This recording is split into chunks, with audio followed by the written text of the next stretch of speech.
Vláda, ktorá predtým kritizovala vysoké platy, najmä napríklad taký Tomáš Taraba, ktorý má momentálne 3 štátnych tajomníkov.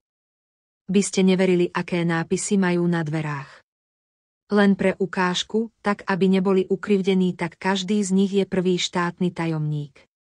Čo je však zaujímavé, tak jeden je tajomník zprava, jeden zľava a jeden zo stredu. Takže človek ako Taraba, ktorý kritizoval vysoké platy, má v dnešnej dobe 3 štátnych tajomníkov. Medzi 2 kufovcami tu máme starú známu pani Matečnú.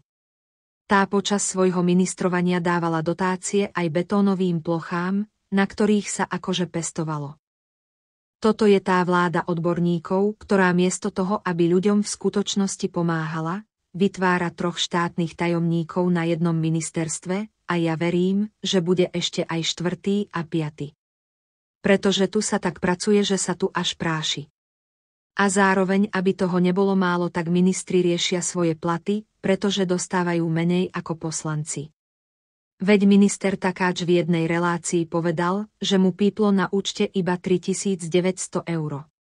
Tak prečo nie, veď Slováci zarábajú o mnoho viacej, tak prečo ich riešiť?